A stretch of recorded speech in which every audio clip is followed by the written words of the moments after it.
আসসালামু আলাইকুম beautiful hertz. আজকে আমার ভাগিনার বার্থডে উপলক্ষে একটা কেক বানিয়েছি। সো দেখতেই পাচ্ছেন আমার কেকটা আমি ডেকোরেশন করেছি নিজের মতো করে। জানি না কেমন হয়েছে। সো আমি শুকনো উপকরণগুলো মেপে নিয়েছি। এখানে হচ্ছে আমি 100 গ্রাম আটা নিয়েছি, মানে ময়দা আর কি। বেকিং পাউডার, তারপর হচ্ছে 1 চামচ আমি গুঁড়ো দুধ নিয়েছি, কর্নফ্লাওয়ার নিয়েছি 20 গ্রাম। সো এখন সবগুলোকে আমি ভালোভাবে একসাথে চেলে নেব। সামান্য একটু লবণও দিয়েছি। সো এখন এগুলোকে আমি চেলে নেব। এটা দেখতে পাচ্ছেন আমার চালা হয়ে গেছে অলমোস্ট। আপনি 2-3 বারও চাইলে চেলে নিতে পারেন। আমি একবারেই চেলে নিয়েছি। এখন আবার পাত্রে ঢেলে রাখবো। এখন আমি চিনি নিয়েছি 110 গ্রাম, তা মিল্ক নিয়েছি 30 গ্রাম, আর হচ্ছে সয়াবিন তেল নিয়েছি হচ্ছে 20 গ্রাম। সো এটা এখন আমি 4টা ডিম নিয়ে নিয়েছি। এখন ডিম থেকে কুসুমটা আলাদা করে ফেলবো, কারণ এতে হচ্ছে সাদা অংশটা ফোমটা তাড়াতাড়ি হয়, কুসুম দিলে ফোমটা তাড়াতাড়ি আসে না। তো এই তো দেখতে পাচ্ছেন আমার ফোমটা অলরেডি চলে এসেছে। যখন এরকম ফোম চলে আসবে তখন হচ্ছে আমি এখানে ওই যে গুঁড়ো করে চিনিগুলো যে নিয়েছিলাম, এখন এটা আমি দুই ভাগে দিব আর কি। এখন দেখতে পাচ্ছেন আমি কিছু ঢেলে দিয়েছি। এখন এটাকে আমি আবার বিট করব। সো চিনি দিয়ে বিট করা শেষ। এখন হচ্ছে আমি আমার কুসুমটা দিয়ে দেব। তো কুসুমটা দিয়ে একটু বিট করে নেব। বিট করে নেওয়ার পর মেপে নেওয়া তেল আর হচ্ছে ভ্যানিলা এসেন্সটা দিয়ে দেব।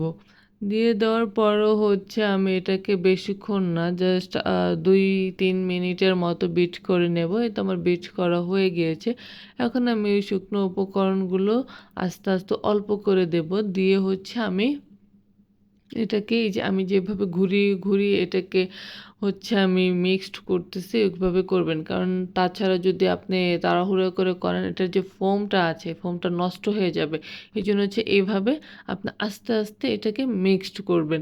আর হচ্ছে আমি তরল দুধটা যে রেখে দিয়েছিলাম, ওটা হচ্ছে আমি বারবার দিয়ে দিয়েছি শুকনো উপকরণের সাথে।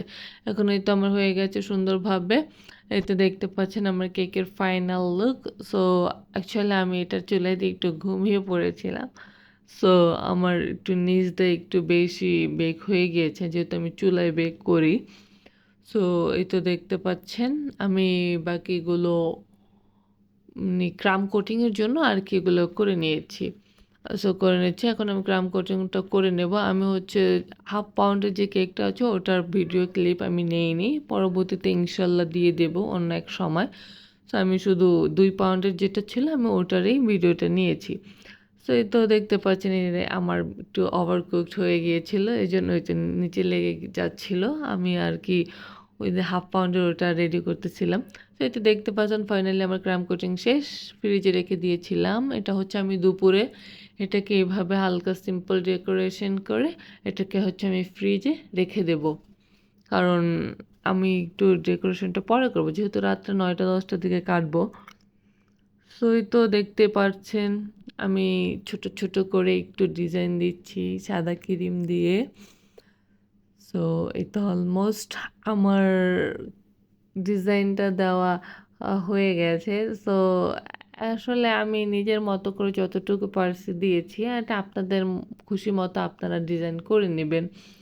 তো এই তো আমার দেখতে দেখতে এই যে সিম্পল যে বর্ডার ফুলগুলা আছে, বর্ডারটা আমার কভার করা শেষ। এখন হচ্ছে আমি ওই যে চারোধারে হচ্ছে আমি পাতা নজেলটা আছে, পাতা নজেলটা দিয়ে হচ্ছে আমি এই ডিজাইনটা দিচ্ছি। দেখতেই পাচ্ছেন একটু বাঁকা বাঁকা করে দিলে এই ডিজাইনটা চলে আসে। আমারটা অতটা ভালো হয়নি, যেহেতু আমি ফার্স্ট টাইম করতেছি পাতা নজল দিয়ে কাজ। সো এই তো শেষ। এখন হচ্ছে আমি নিচেরটাও দিয়ে নিয়েছি। সো দেখতেই পাচ্ছেন হয়ে গেছে। এখন এটাকে আমি আবার ফ্রিজে কিছুক্ষণ রেখে দেব। আমি বাকি ক্রিমগুলো রেডি করতে, মানে ফুলগুলো রেডি করতে করতে আর কি। সো এই তো আমি এটা ফ্রিজে এখন রাখবো। সো এই তো দেখেন আমি একটা রোজ বানিয়েছি রোজ নজেল দিয়ে। অ্যাকচুয়ালি ক্রিমটা অনেকক্ষণ বাইরে ছিল, এই জন্য একটু নরম হয়ে গেছে। এই জন্য গোলাপটা হচ্ছে আমার একটু নরম ছিল, ফ্রিজে রাখতে পারিনি আমি। সো এই তো ফাইনালি দেখতে পাচ্ছেন আমি বাকি ফুলগুলো হচ্ছে আগে রেডি করে ফ্রিজে রেখে দিয়েছিলাম, বাট সাদাটা আমি রাখতে পারিনি। সো এই তো ফাইনালি দেখতে পাচ্ছেন আমার ফাইনাল লুক। আমার ভিডিওটা ভালো লাগলে অবশ্যই লাইক, কমেন্ট এবং শেয়ার করতে, সাবস্ক্রাইব করতে ভুলবেন না। পাশে থাকবেন। আসসালামু আলাইকুম।